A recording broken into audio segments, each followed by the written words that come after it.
Okay, so can you tell me your name and where you're from originally? My name is George Mulvaney, and I'm from Denver, Colorado. Okay, and what made you decide to come to Ecuador? Well, I had been thinking of, traveling. I'm an old guy. I mean, it's part of my bucket list.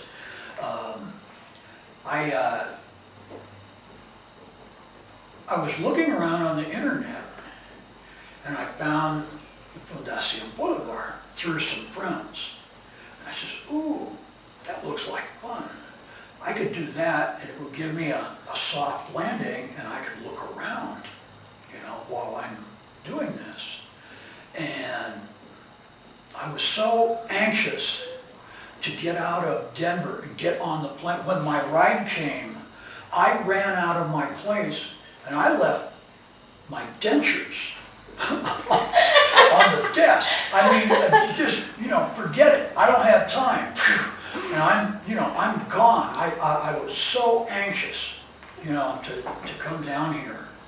And it's been an adventure from the beginning.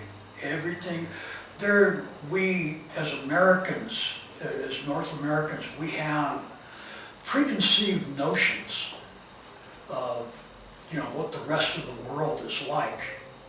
And almost always it's incorrect. Completely different. Yeah.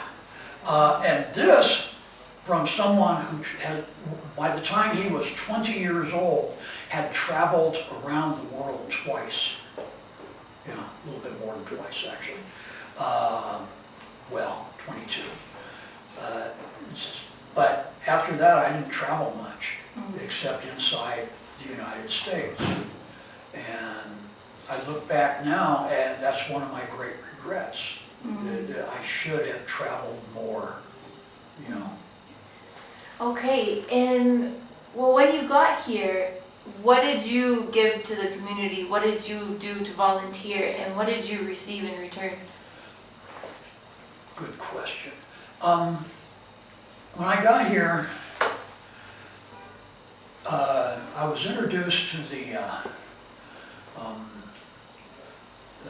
El Proyecto Abuelas de la Calle. It's an elder care project over by the Universidad Católica. Okay. And when the people there found out that I used to get pastry chef. They said, "Oh, you bake?" And I said, "Yes, I do." And they said, "Good, you can bake for us." I said, "Well, okay." And then they said, "We want bread." And I said, "What? Bread? But I'm a pastry chef. I don't do bread. I haven't done bread in, over 20 years." They said, "No, we want bread." I said, "Okay." And I looked around. There's no mixers. There's no kind of machinery at all. I said, "Oh my God, I'm going to have to do all this the old-fashioned way. I'm going to have to do everything by hand. What am I going to do? Oh, my goodness." Well, this was one of my great benefits, because all the experience I have and all of my background was with modern baking, and it's with, like the big mixers and all of the other paraphernalia of a modern kitchen. And all of a sudden, I'm put back 100 years, and I have to make do with just, what's there, like a bowl, a spoon, a knife, just little things. They didn't even have measuring cups. I'm going, what? Well, I managed to get measuring cups, but it was, by doing that, I had to do everything by hand, and I was reintroduced to my craft.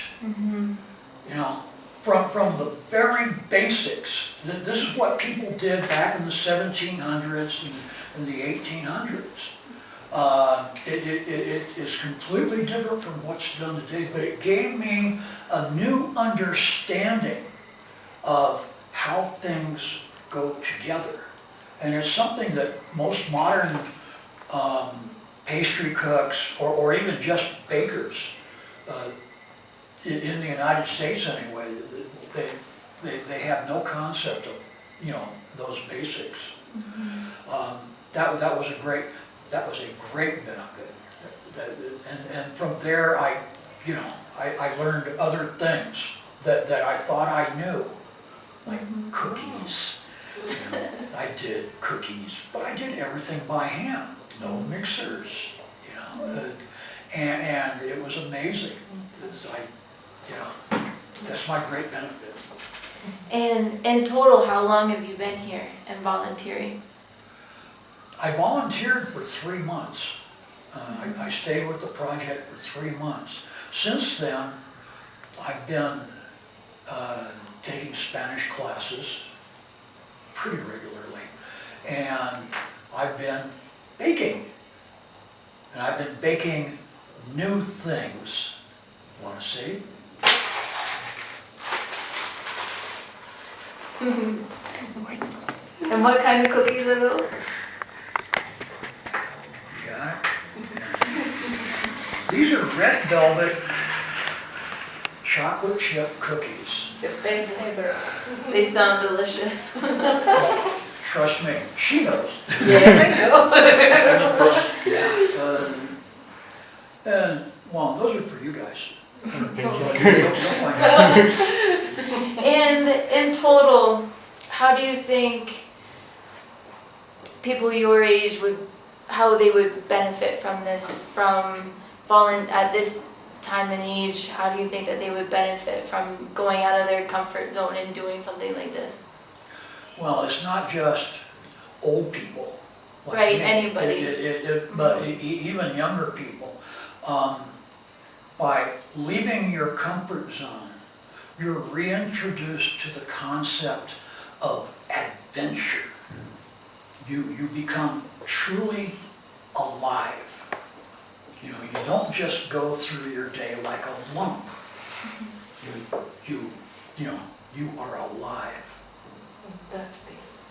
All right. Well, thank you so much for your time and everything you've done with us. You've been a great asset to the volunteer program, and we can see it firsthand, and we just want to say thank you. No, thank you.